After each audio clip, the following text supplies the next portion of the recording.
legacy of courage. The months that followed unfolded like a slow but undeniable dawn. What had begun as a moment of humiliation at a glittering gala and a single act of defiance from a young woman in a uniform had grown into something larger than either Tiana or Maya could have predicted. The confrontation at the school banquet had not simply silenced a group of bullies. It had awakened a conversation that rippled through the hallways, into classrooms, and even into the wider community. Students who had long endured subtle cruelties, snide remarks, exclusion, whispered gossip, began to see in Tiana's courage a model for their own resistance. They realized that silence was complicity, and that there was power in naming injustice, even in its smallest forms. For Tiana, the change was not about popularity or admiration, but about presence. She no longer felt like a ghost drifting on the edges of life, observed but not acknowledged. She had reclaimed her space not by demanding pity, but by refusing to surrender her dignity. And while her chair still carried the limitations of her injury, it no longer carried the burden of shame. It was simply part of her, no more defining than the color of her eyes or the sound of her laugh. The shift was profound, and it spilled into every corner of her life. Her mother noticed it first, though she struggled to articulate what had changed. One evening, as they prepared dinner together, her mother paused, knife in hand, and studied her daughter with an expression of quiet wonder. "You carry yourself differently these days," she said at last. "It's like the light is back in your eyes." Tiana smiled faintly but said nothing, because how could she explain that the light had never disappeared? It had only been dimmed, waiting for someone to remind her how to tend to it again. Her classmates noticed too. Some reached out not with pity but with genuine interest, inviting her into conversations, asking her opinions, treating her not as an outsider but as a peer. It wasn't perfect. Prejudices and ignorance do not vanish overnight. But the subtle difference was enough to tell her that the world could shift when one person dared to push back. And when others began to echo her words, when other students began to stand up to the small cruelties that had once been ignored, she realized that courage was contagious. Through it all, Maya remained at her side, though never in the spotlight. She continued to work, to study, to care for her siblings, moving through life with the same quiet strength that had first drawn Tiana to her. But now their bond had deepened into something that felt like kinship. They were not merely friends. They were sisters in resilience, bound by the shared knowledge that the world could be unkind, but that dignity was non-negotiable. One evening in early summer, as they sat together on the steps of the library watching Jasper chase fireflies across the grass, Tiana turned to Maya with a question that had been growing in her for weeks. "Do you ever get tired?" she asked softly. "Of always being the strong one, of always standing up?" Maya's expression softened, her gaze drifting to the horizon where the last light of day faded into deep blue. "Of course," she admitted. "Strength isn't about never feeling tired or afraid. It's about deciding that even when you're tired, you won't give in to the lie that you don't matter. Some days I feel like the world is too heavy, but then I remember my grandmother's words. If you let them shrink you, you'll spend your whole life living smaller than you were meant to. And I refuse to live small." The answer settled over Tiana like a mantle, heavy with truth yet comforting in its weight. She realized then that strength was not a permanent state, but a choice made again and again, even in the face of exhaustion, and she knew she would carry that lesson with her always.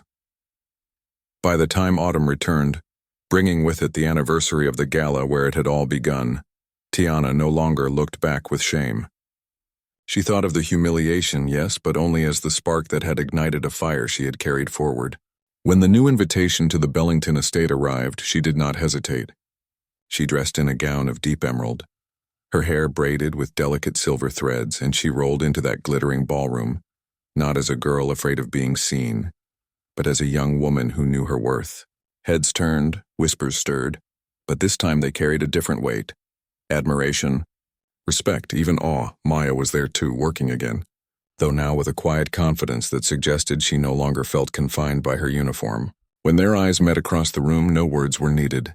The memory of that first act of defiance lingered between them, a silent reminder of how far they had both come. The bullies were there as well, though their power had long since faded.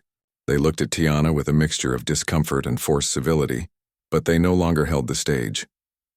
The room, once complicit in their cruelty, now belonged to something greater, to the unspoken understanding that dignity was not to be mocked. That strength could come in any form, and that courage had a way of multiplying when given voice. As the night drew to a close, Tiana found herself near the same buffet table where it had all begun, the memory of spilled spritzer vivid in her mind. But this time she did not tremble. She did not shrink. She stood, or rather she sat, rooted in the certainty that she had grown beyond that moment, beyond the cruel laughter, beyond the silence of bystanders. She had become, with Maya's guidance, someone who could not be diminished. And as she looked around the room, she realized that the legacy of that transformation was not hers alone. It lived in every student who had spoken up since, in every teacher who had stopped overlooking small acts of cruelty, in every stranger who had chosen kindness over silence. It lived in Maya, who continued to carry her strength into every space she entered. And it lived in her, not as a fragile flame, but as a steady fire that would light her path forward. When she left the estate that night, she whispered the words once more. The words that had carried her from humiliation to transformation, from silence to voice. Don't let them shrink you. Only this time she spoke them not as a reminder, but as a declaration of who she had become. Transformation. The days after the banquet moved like a tide pulling in a new current, carrying with it whispers, retellings, and subtle shifts that Tiana could feel even from a distance. What had once been a narrative of pity, that poor girl in the chair, the one everyone avoided eye contact with, was suddenly replaced with murmurs of admiration. Students who had rarely spoken to her before now sent messages not out of sympathy, but out of genuine respect. I heard what you said. That took courage. You really put them in their place. I never realized how much silence helps bullies until you broke it. For the first time in years, people weren't talking about her as a symbol of tragedy, but as someone who had changed the atmosphere of a room. It wasn't the attention itself that mattered. Tiana had never craved the shallow approval of popularity. What mattered was the shift in her own perception of herself. When she replayed the confrontation in her mind, she did not feel the shame that had consumed her at the gala. Instead, she felt steady, rooted as though she had tapped into a part of herself that had been buried since the accident. The fear of being humiliated still existed, but it no longer defined her. The difference was that she had found her voice, and once released, it could not be silenced again. Maya, of course, downplayed her role in the entire incident. When Tiana met her the following weekend at the library, still brimming with the nervous energy of someone processing victory, Maya simply smiled and said, "All you did was tell the truth. The truth is always more powerful than cruelty, even if it takes time for people to hear it." "But I wouldn't have said it without you," Tiana insisted, frustration mingling with gratitude. "I keep thinking about how easy it would have been to shrink back, to let them win again. You gave me the courage to push back." Maya tilted her head, her expression thoughtful. "I may have lit a spark, but you carried the flame. That's what matters. Courage is never something someone else can give you. It's something you claim for yourself." The words settled into Tiana's chest like stones, anchoring her against the waves of doubt. She realized then that Maya was not trying to be a savior. She was a mirror, reflecting back the strength Tiana had refused to see. That distinction mattered. If she relied on Maya to fight every battle, she would never truly grow. But if she learned from Maya's example, she could become someone who stood not only for herself but for others. As winter deepened, Tiana began to test this new strength in small ways. At school, when classmates made dismissive comments in group chats about other students, about their clothes, their accents, their backgrounds, she no longer scrolled past in silence. She spoke up, sometimes with humor, sometimes with directness, but always with the steady conviction that cruelty should not go unanswered. Her words did not always silence the mockery, but they planted hesitation, a pause in which people questioned whether their laughter was worth the cost. She also began to push herself in her personal life. She returned to in-person therapy sessions, not just the physical exercises that strained her body, but group sessions where she spoke about the loneliness she had carried since the accident. For the first time, she admitted out loud that she had felt abandoned, that she had believed she was no longer worthy of friendship or love. The act of speaking these truths aloud was both terrifying and liberating, like opening a window in a room that had been shut for too long. And though the pain did not vanish, it no longer felt like a secret that defined her. Through it all, Maya remained a constant presence. They met weekly, sometimes over coffee, sometimes for long walks in the park where Jasper bounded through the snow. Their conversations were rarely grand or dramatic. Instead, they were woven from the fabric of daily life, the small observations and shared silences that built a bond stronger than any single event. Maya spoke often of her grandmother, who had taught her that dignity was not something society could bestow, but something carried within, unshakable and unyielding. Tiana, in turn, spoke of her father, who had died when she was young, and how she sometimes felt his absence as a shadow she could never step out from. In sharing these stories, they built a bridge of mutual understanding, each learning from the resilience of the other. It was during one of these walks that Maya revealed something that deepened Tiana's respect even further.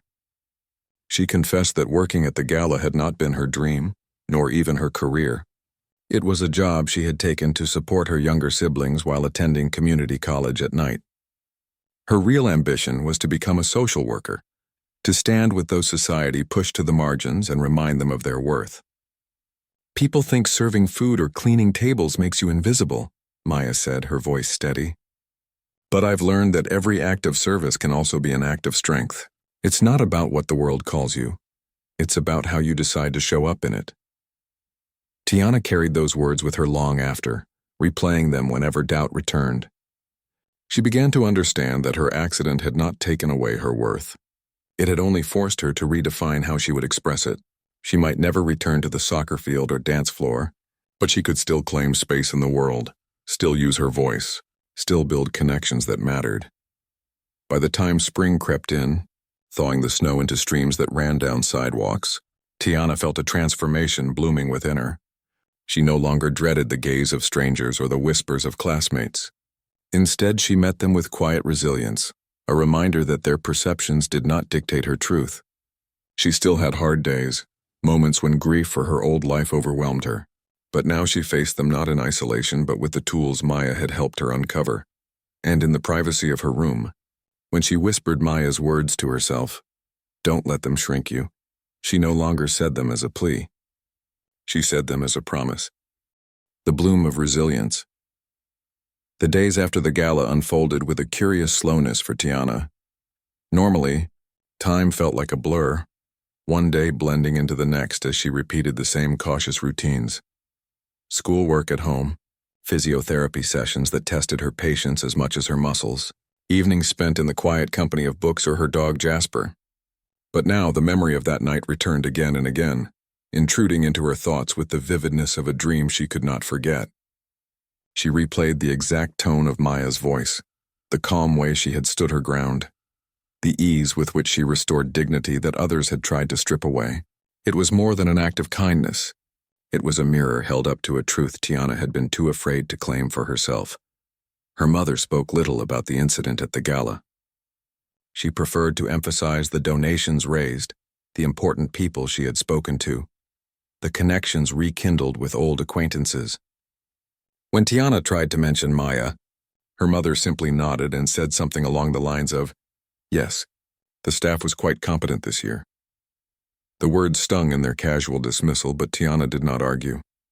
She had learned long ago that her mother measured life in appearances, and what Maya had given her could not be understood in such shallow terms. School, however, was more difficult. Though she attended classes virtually, word of the gala traveled quickly through the small town's social channels. By the following Monday, whispers had reached her inbox in the form of pitying messages from classmates. "I heard what happened. Are you okay?" Or worse, "I can't believe she did that to you. You're so strong for putting up with it." Strength in their language meant enduring cruelty in silence, not confronting it. Tiana responded with polite thanks, but she found herself unable to shake the hollow feeling the messages left behind. And yet, even in those moments of frustration, she felt a shift inside herself. Before, she might have retreated into herself entirely, closing off the world in self-preservation. Now, though, she remembered Maya's steady gaze and the way she had said, "You don't have to move for anyone." Those words returned whenever Tiana felt the familiar urge to apologize for existing.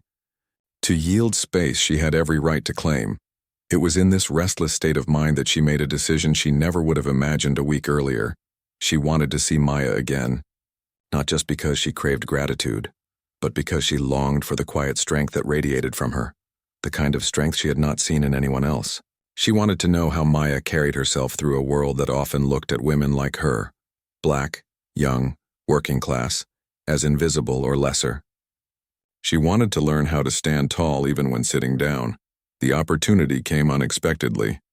At the local library, where Tiana often spent afternoons tucked into a corner with Jasper lying at her feet, she noticed a familiar figure shelving books in the history section.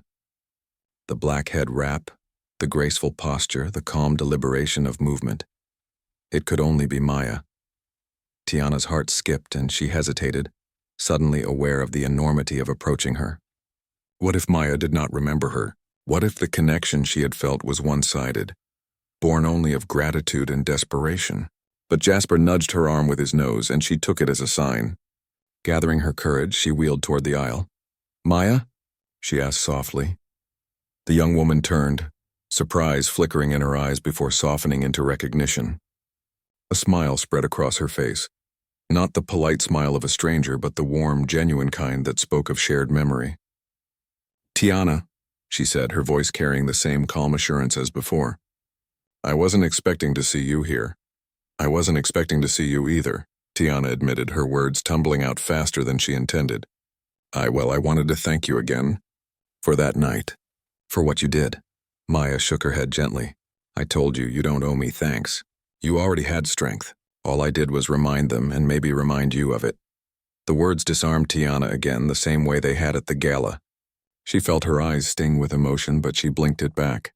"Still," she said softly, "I don't think you realize what it meant to me." Maya studied her for a moment, then leaned against the shelving cart, her expression thoughtful. "Maybe I do," she said at last. "Sometimes we meet people at just the right moment when they need a push to remember who they are. And sometimes we meet them because we need to remember something about ourselves too." Tiana tilted her head. "What do you mean?" Maya smiled faintly, her eyes distant for a moment. "I mean that standing up for you reminded me why I refuse to let silence be my answer. Life has tried to shrink me more times than I can count, but when I looked at you that night, I saw someone who deserved more than to be shamed into silence, and maybe in speaking up for you, I reminded myself that my voice matters too." The conversation lingered with Tiana long after they parted that afternoon. They agreed to meet again the next week, under the guise of casual companionship, but in truth it felt like the beginning of something larger, an unspoken alliance between two women from different worlds who shared the same need: to reclaim space in a society eager to erase them. As the weeks unfolded, their friendship deepened. They met at the library, at coffee shops, in the quiet corners of parks where autumn leaves crunched underfoot and the air smelled of wood smoke.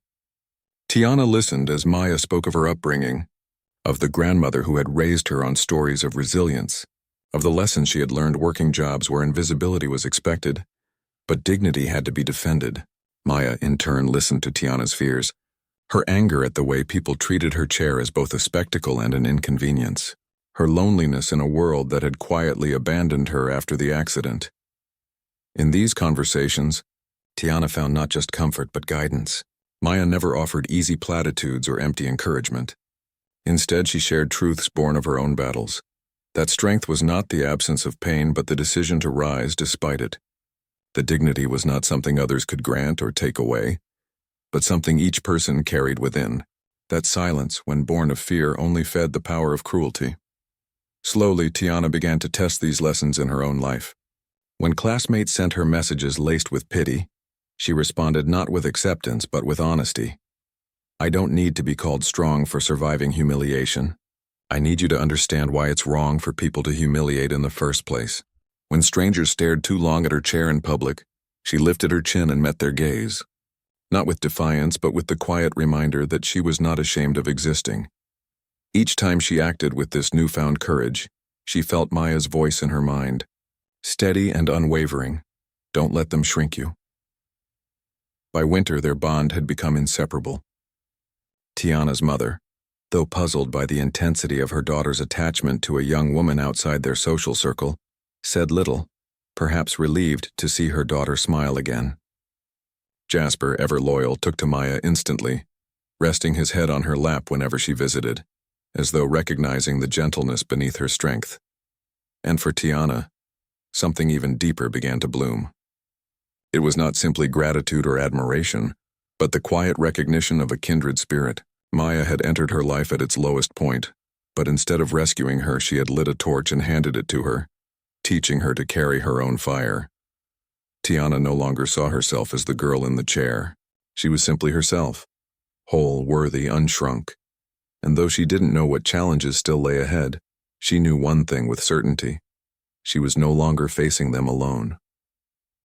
The confrontation winter had arrived with its muted palette of gray skies and frosted windows, coating the town in an air of stillness that seemed both cleansing and suffocating. For Tiana, it was a season that normally intensified her solitude. The icy sidewalks made maneuvering her chair more dangerous, and the biting air often drove her indoors for days at a time. Yet this year felt different. Each morning carried the faint thrill of possibility, the knowledge that she was no longer isolated in her struggle. Maya's presence in her life had shifted something foundational. They had grown into a rhythm of shared conversations, unguarded honesty, and an exchange of strength that transcended the differences in their lives. It was during one of their library afternoons that news of an upcoming school winter banquet reached Tiana. Though she attended classes online, she was still officially a student at the high school, and she received the same invitations as her peers.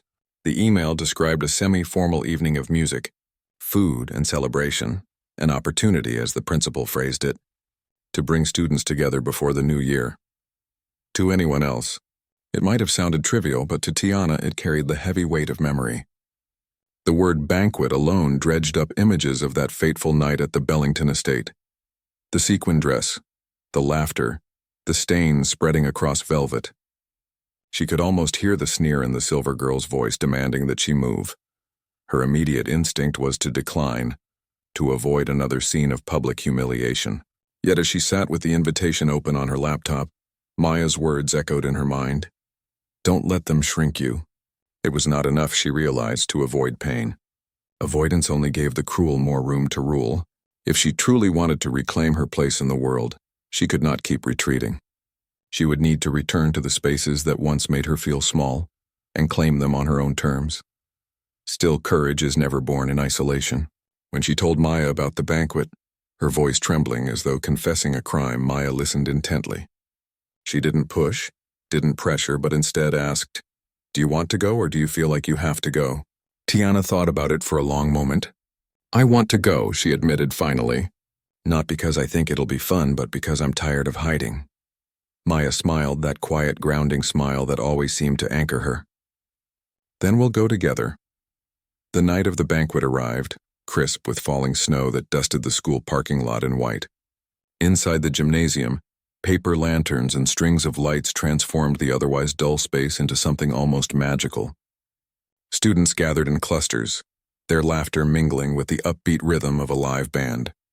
The smell of hot cocoa and frosted cookies drifted through the air, and for once, the gym didn't feel like a place of fluorescent monotony, but a canvas of possibility.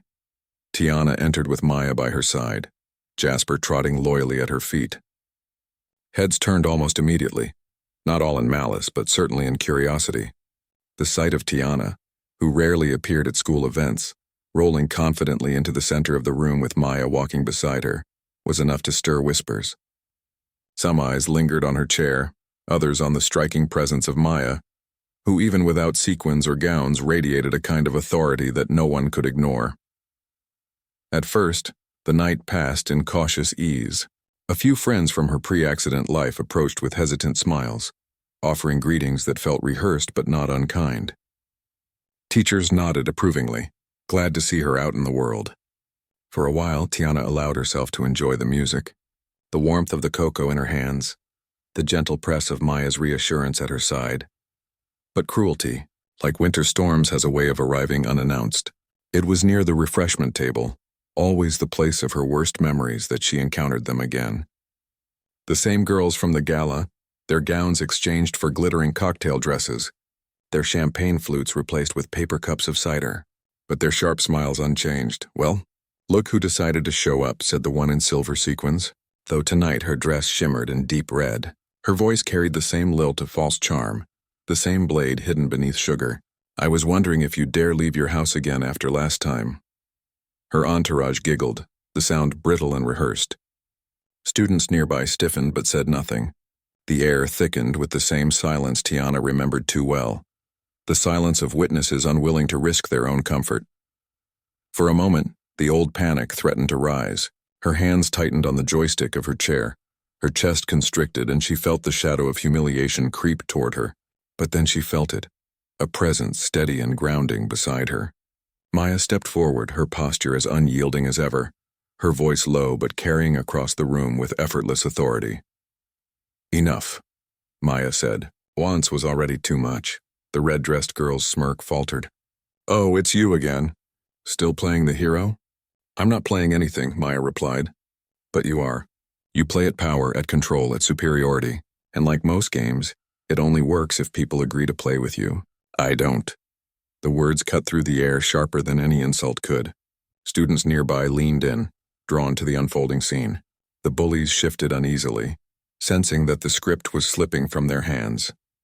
Tiana, her heart racing, realized this was her moment, not to be saved, but to stand beside the strength that had lifted her once before. She drew in a breath and found her voice steadier than she expected. "She's right," she said, her words carrying further than she intended. "You think you're powerful because people laugh at your cruelty. But the truth is, you're afraid. Afraid that if you don't put others down, you'll have nothing to stand on yourselves." A hush fell over the room. No one had expected Tiana to speak, least of all the girls who had mocked her. The red-dressed leader's face tightened, her confidence faltering under the weight of being named for what she truly was. She tried to laugh, but it rang hollow in the silence. "You don't belong here," she muttered, her voice weaker now. Tiana lifted her chin, her gaze unwavering.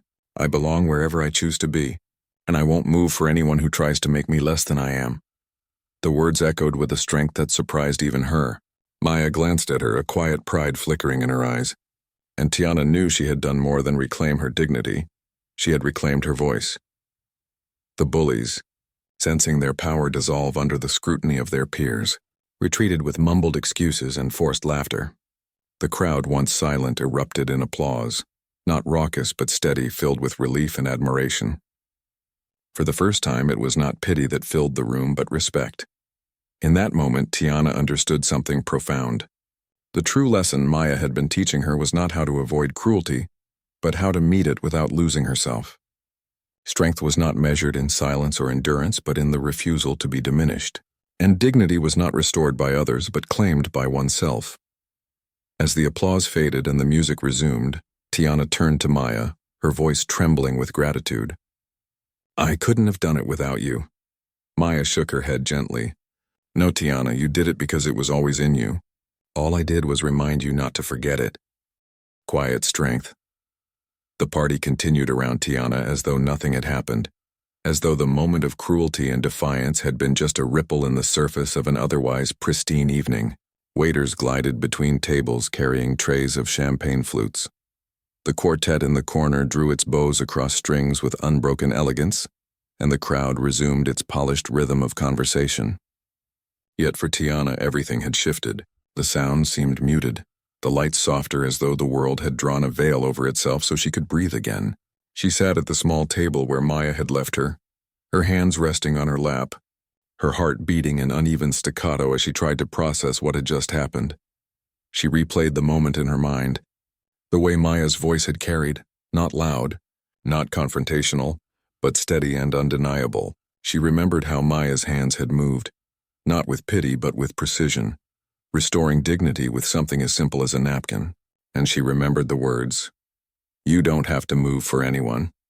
They had landed in her chest like an anchor, grounding her in a truth she had never dared to claim. All her life since the accident, she had learned to shrink herself, to apologize for existing in spaces where she was not expected. But for the first time, someone had told her not to yield, not to bend under the weight of others' discomfort. The idea felt both terrifying and liberating, as though she were standing on the edge of a cliff with a vast horizon before her. Her gaze drifted toward the kitchen doors where Maya had disappeared. She wondered about her. Who was this woman who had risked her position, her employment, perhaps even her safety, to stand against girls who thought themselves untouchable? Maya had not hesitated, not calculated the social risk, not looked around for support before stepping forward. She had simply acted as if kindness was a reflex and justice a duty she could not ignore. That kind of strength was rare. That kind of courage was unfamiliar to Tiana, but deeply magnetic. As the minutes stretched on, she found herself glancing toward the kitchen again and again, half hoping Maya would return, half afraid of what she would say if she did. What could she possibly offer in return for what had been given to her tonight? Gratitude seemed too small, words too fragile to hold the weight of what had happened. And yet silence seemed equally unbearable, as though to let Maya vanish back into the anonymity of the staff would be to erase the significance of her stand. Her mother eventually found her at the table, fussing over the stain on her dress and murmuring reassurances about appearances and composure. But Tiana hardly heard. She nodded, smiled faintly, and allowed her mother to slip back into conversation with old friends. Her mind was fixed elsewhere, tethered to the memory of a young woman whose presence had made the cruelty of others dissolve into insignificance. It was nearly an hour later, after speeches about charity funds and acknowledgments of donors, that Maya reappeared. She emerged not as a savior with fanfare, but as a worker returning to her duties, carrying a tray of small desserts balanced effortlessly on one hand. Her steps were measured, her focus unbroken, yet when her eyes met Tiana's across the room, there was the faintest flicker of recognition, a soft nod, almost imperceptible but filled with quiet assurance. Tiana felt warmth rise in her chest, the kind that comes when someone sees you, really sees you, without needing to speak. When Maya finally set the tray down on a nearby table, she approached, her movement still unhurried, her presence calm but commanding in its simplicity. She stood beside Tiana, not towering over her, but adjusting her posture in a way that made the interaction feel equal, balanced. For a long moment, neither spoke. Then Maya broke the silence with the kind of honesty that disarmed rather than intimidated. "I didn't mean to embarrass you earlier," she said, her voice low enough that only Tiana could hear. "But I couldn't watch them treat you like that." Tiana swallowed, her throat tight, her voice nearly failing her. "You didn't embarrass me, you saved me." The words felt clumsy, but they were true. Maya's expression softened into something between a smile and a sigh. "I didn't save you. You were never the one who needed saving. I just reminded them that cruelty doesn't go unchallenged." The response stunned Tiana. She had expected kindness, perhaps reassurance, but not this reframing of the entire event. In Maya's eyes, she was not a victim rescued from humiliation, but a person whose dignity had always been intact, even when others tried to strip it away. That subtle shift in perspective was more powerful than any apology could have been. For the first time in months, maybe years, Tiana laughed. It wasn't loud or carefree, but a small, genuine sound that startled her with its sincerity. "You talk like you've done this before." Maya tilted her head, considering. Maybe not in a ballroom, but life has a way of teaching you to stand firm when the world tries to tell you that you're less than what you are. "I've learned not to stay quiet when silence would mean agreeing with cruelty." The words resonated like chords struck deep within Tiana's heart. She wanted to know more, to unravel the layers of this woman who carried herself with such resilience. But she also sensed that Maya was not someone who offered her story lightly. There was weight in her presence, the kind forged from experiences unspoken but deeply felt. As the night wound on, they continued their quiet conversation, tucked into the corner of the ballroom while the rest of the world pretended that nothing extraordinary had happened. Tiana asked small questions, about where Maya grew up, about what she wanted beyond the uniform and the tray. Maya answered with glimpses rather than confessions, offering fragments of a life that had seen both hardship and hope. She spoke of her grandmother's wisdom, of long afternoons spent reading in libraries where air conditioning hummed louder than her own thoughts, of the belief that every person carried a spark of worth that should never be dimmed by another's cruelty. In those moments, Tiana forgot the stain on her dress, forgot the whispers that had stung, forgot even the weight of the chair beneath her. She felt instead the stirrings of something she had almost lost: connection. The kind of connection that told her she was not invisible, that her presence in the world mattered. Not because she fit into someone else's expectations, but because she was herself, unyielding and whole. When the gala finally began to fade and guests drifted toward the exits, Tiana found herself reluctant to leave. Not because she loved the glitter or the music or the speeches, but because she feared that walking away would mean losing the fragile thread of courage Maya had handed her. Yet as they parted, Maya returning to the staff quarters, Tiana rolling toward the car with her mother, there was no sense of an ending. Instead, there was a promise, unspoken but real, that their paths had crossed for a reason. And as the car pulled away from the mansion, Tiana pressed her forehead lightly against the glass and whispered into the darkness, "Don't let them shrink you." She repeated Maya's words like a prayer, like a seed she would nurture until it grew into something strong enough to carry her through the storms ahead. The intervention, the ballroom for all its glamour, suddenly felt suffocating to Tiana. The chandeliers above glittered like frozen fire, every crystal prism scattering fractured light onto the polished floor, but none of it seemed warm. Instead, the brilliance mocked her, shining down on her trembling hands and the spreading stain across the velvet of her gown. The cranberry spritzer bled into the blue fabric, a scarlet blossom blooming where dignity should have been. Around her, voices murmured, hesitant and uneasy, but no one moved to help. It was as if the crowd collectively agreed to witness her unraveling from a safe distance, unwilling to entangle themselves in the shame that clung to her like smoke. The girls who had cornered her relished the silence. The one in the silver sequined dress leaned ever so slightly on her hip, her glass poised elegantly between two fingers, her smirk sharpened with satisfaction. Her companions, wrapped in gowns of emerald and plum, flanked her like an entourage of cruelty, their giggles thin and cutting. Tiana knew that in their minds this wasn't an act of malice. It was sport. The casual game of the powerful against the vulnerable. They had no awareness of the weight their actions carried, no understanding of how their careless words carved scars deeper than any physical wound. For them, this was entertainment, a display of their dominance before an audience too cowardly to intervene. Tiana's mind scrambled for escape. She tugged at the joystick again, desperate to back away, but the wheel remained caught against the decorative planter behind her. She imagined the scene from outside herself. A girl trapped not just by machinery but by circumstance, frozen before a room full of strangers who all chose to look anywhere but at her. The shame pressed down until she could barely breathe. She whispered an apology, though she wasn't sure to whom she was apologizing, perhaps to the people who had been momentarily inconvenienced by her presence, or perhaps to herself for once again proving the cruel voice inside her right. Then came the nudge. The pointed toe of the silver dress girl's stiletto tapped her wheel, casual and dismissive, but deliberate enough to seal the humiliation. That slight contact turned her into an object, a chair to be moved, not a person to be respected. The laughter that followed was not loud, but it echoed louder than the violins straining in the corner, louder than the murmur of conversation and the clinking of crystal. It was the laughter of those who believed they would never be challenged, who believed cruelty could masquerade as sophistication. The cup slipped from her trembling fingers, its contents splashing across her lap, a vivid streak of red staining the gown her mother had said made her beautiful. Tiana did not move. She did not cry, but her chest burned with humiliation so fierce it almost felt like fire under her skin.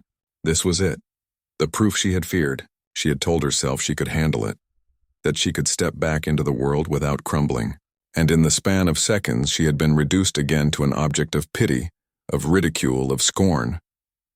And then, unexpectedly, the air shifted. It was not a loud shift, not a shout or a crash. It was something quieter but stronger, the way a steady current can redirect a river. A voice cut through the laughter, calm, low, but resonant enough that those nearby stilled. "Miss, that was uncalled for." The words carried neither venom nor hesitation, only conviction. For a moment, the silver-dressed girl's smirk faltered, her head turning toward the source.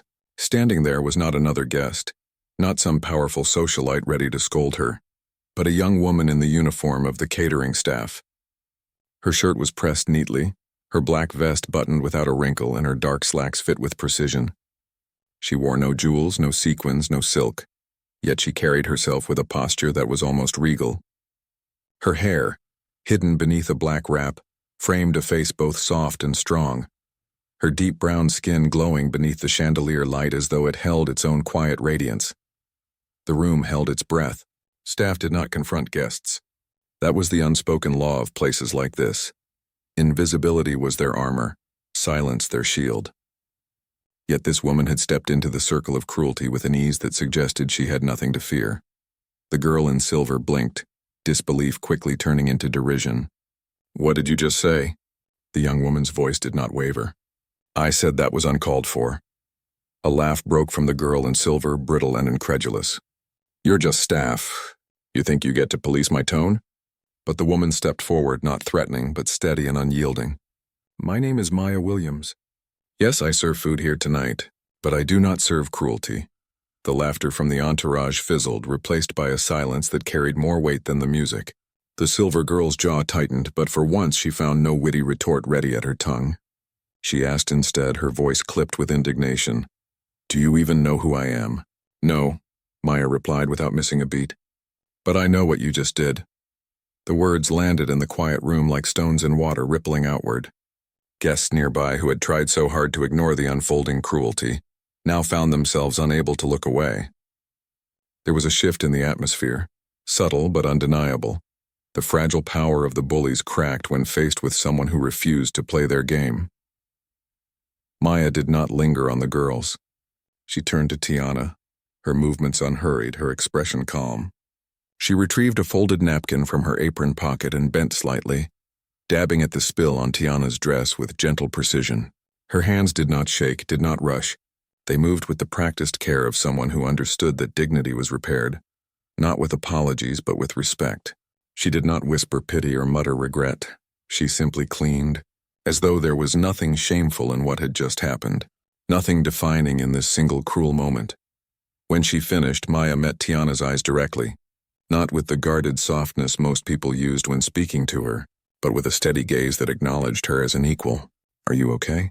Tiana tried to speak, but her throat was tight. She managed only a nod, though something in her chest loosened at the question. It wasn't the words themselves, but the way they were asked, direct, without pity, without assumption. "You don't have to move for anyone," Maya said gently.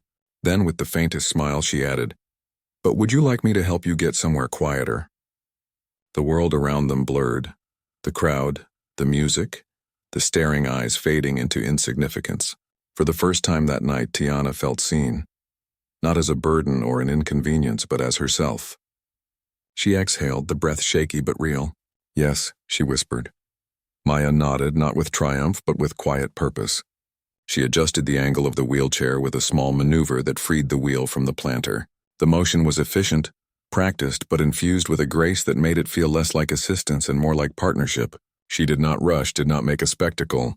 She simply guided, steady and sure, as though she were shielding something sacred. As they passed the buffet, the bullies' smirks faltered into silence. Guests turned their eyes away, though now it was not avoidance but shame. The laughter that had once filled the space shriveled in the wake of Maya's quiet defiance. For the first time, the balance of power had shifted. They reached a small table at the edge of the ballroom, just close enough to remain part of the evening, but far enough to breathe without scrutiny. Maya positioned the chair carefully, adjusted it so Tiana faced the room without being consumed by it, then stepped back with the poise of someone completing a task of honor rather than duty. "Don't let them shrink you," Maya said softly. Her words held no lecture, only truth. Before Tiana could reply, Maya turned and walked back toward the kitchen, her posture tall, her steps unhurried, leaving behind an air of quiet rebellion that lingered long after her absence. Tiana sat still, her heart still racing but in a different rhythm now. The chandelier light caught the damp stain on her gown, but she no longer felt naked beneath it. She looked out over the room, really looked, and for the first time she didn't feel like the weakest person there. She didn't know Maya Williams, but she knew that this night was no longer about humiliation. Something had shifted. Perhaps it was just the beginning. The girl's struggle Tiana Wells sat by the wide bay window of her bedroom, the kind that made every raindrop sound louder than it should, every gust of wind feel like it pressed against the glass. Outside, autumn leaves swept across the driveway in uneven spirals, their crisp orange edges breaking apart as they danced. She loved the view even if she hated what it represented, a world rushing forward while she remained still. At 17, she should have been like every other girl in her grade, fretting over prom dresses, swapping secrets over lattes, laughing about crushes in the cafeteria. But life had redrawn her map 2 years ago in one split second. A car accident had stolen the use of her legs, and with them, the ease of belonging. It wasn't just the chair. The chair was practical, even empowering when she forced herself to admit it. What truly hollowed her out was the silence. Friends who once called daily drifted away after the hospital visits grew fewer. Texts thinned until they vanished altogether. The girl who had once been the center of the soccer field and the loudest at birthday parties became a quiet figure in the corner, learning how to make her absence easier on others. Still, tonight was supposed to be different. The invitation had arrived in a thick envelope with gold trim, the kind you could almost smell the wealth on. The Bellington Estate's annual charity gala wasn't something people her age typically attended, but her mother had encouraged her. "You need to be seen, sweetheart," she'd said, adjusting her pearl necklace in the mirror, not hidden away. Tiana wasn't sure if her mother's insistence came from maternal care or from the need to prove that their family still belonged in certain circles despite the whispers. But Tiana had agreed. She wanted to believe she could reclaim something of herself by showing up in that grand ballroom, even if only for one night. The dress lay across her bed now, a soft blue velvet gown her aunt had altered to fit perfectly while accommodating the chair. Its sleeves shimmered faintly when the light struck them, almost like rippling water.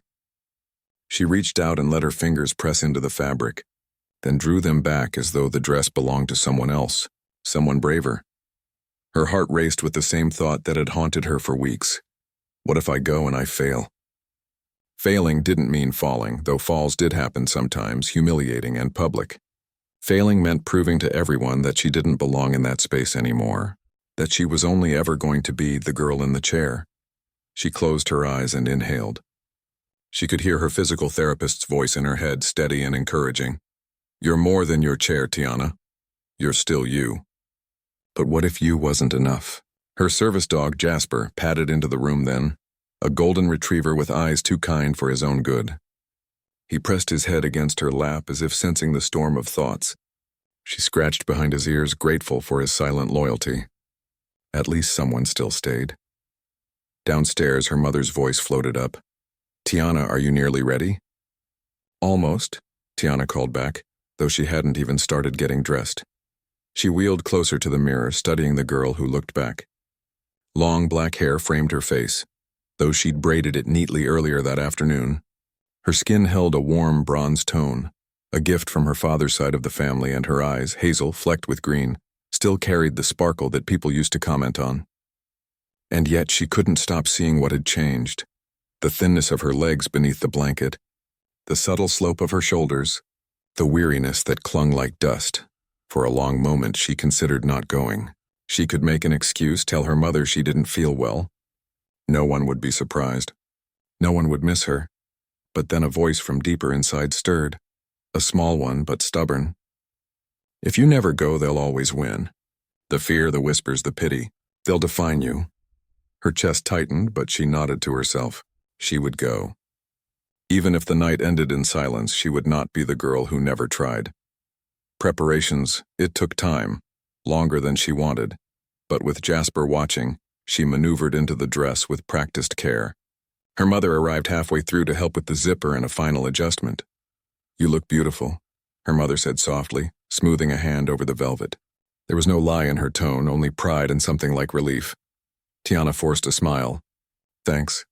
They left the house shortly after, her chair folded neatly into the trunk of the car, though she would transfer into her motorized one once they arrived. The drive stretched longer than expected, winding past manicured neighborhoods and into the countryside where the Bellington mansion rose like a palace against the twilight sky. Light spilled from dozens of windows, and the gravel driveway glistened under the sweep of headlights from luxury cars pulling in. Tiana swallowed hard. She wasn't used to places like this anymore. Maybe she never had been. Her mother squeezed her hand before stepping out to hand the keys to the valet. "Remember, shoulders back. You belong here, did she?" The question burned, but Tiana nodded anyway. Inside the estate, warmth enveloped them. The foyer opened into a grand hall with marble floors polished enough to reflect the chandeliers above. Guests in gowns and tuxedos mingled with practiced grace. champagne glasses catching the light. Music drifted from a string quartet in the corner, elegant and distant. Tiana's motorized chair hummed softly as she maneuvered beside her mother. She kept her head low at first, resisting the urge to scan faces for judgment. People smiled politely, though their eyes often flicked down to the chair before sliding away again. It was always the same, curiosity edged with discomfort, the silent question of how to engage with someone who broke the picture of perfection. She wanted to shrink, to disappear, but she remembered her promise to herself. I will try. The weight of attention, after the opening speeches, the crowd spilled into the ballroom. Tables laden with food lined the walls and laughter rose above the music. Tiana separated from her mother, telling herself she could handle being on her own for a little while. She wanted to believe she could. She steered toward the refreshment table, her hand trembling slightly as she reached for a cup of cranberry spritzer. The bubbles fizzed against her tongue, sharp and sweet, grounding her in the moment. Maybe it wouldn't be so bad after all. Then she heard it. Move it. The words weren't loud, but they sliced through the hum of conversation with surgical precision. Tiana froze, her fingers tightening around the joystick. She turned, heart hammering, and saw a cluster of girls near the buffet. They were her age, maybe a year older, dressed in gowns that glimmered under the lights. Their posture screamed confidence, the kind born from privilege and practiced cruelty. The tallest one, in silver sequins, arched an eyebrow. You're blocking the shrimp cocktail, sweetheart. Her smile was sharp, her voice carrying further now, designed to draw attention. A few heads turned. A couple near the punch bowl quickly looked away, pretending not to notice. Tiana's throat closed. She nudged the joystick, trying to move, but her back wheel caught against a decorative stand. The motor whirred uselessly. Heat flooded her cheeks. She whispered, I'm sorry, though no one could hear. The girl in silver stepped closer, her movements slow and deliberate. She tilted her glass of champagne, swirling the bubbles. Did I stutter? Her friends laughed, the sound brittle and cruel. Tiana's hands shook. She tried again to reverse, still stuck. The panic wrapped around her chest, squeezing tight. This was her nightmare unfolding. Public humiliation, the kind that left scars invisible but permanent. The breaking point, and then it happened. The girl in silver, with all the subtlety of a child nudging a toy, tapped the wheel of Tiana's chair with the pointed toe of her stiletto. Not hard, but deliberate. The cup in Tiana's hand tipped, spilling red spritzer down the front of her dress. Gasps fluttered from a few nearby guests. Not outrage, not defense, just the quiet shock of witnesses who wouldn't act. Tiana sat frozen, her breath shallow, her heart roaring in her ears. She wanted to vanish, to melt into the floor. Her chair wouldn't move. Her legs wouldn't move. She was stuck, trapped in the image they wanted her to be. The laughter grew sharper, echoing louder than the music. She bit the inside of her cheek, fighting the tears that burned at the corners of her eyes. She would not cry, not here. Not for them, but inside a part of her whispered the cruelest thought of all. Maybe they're right. Maybe I don't belong.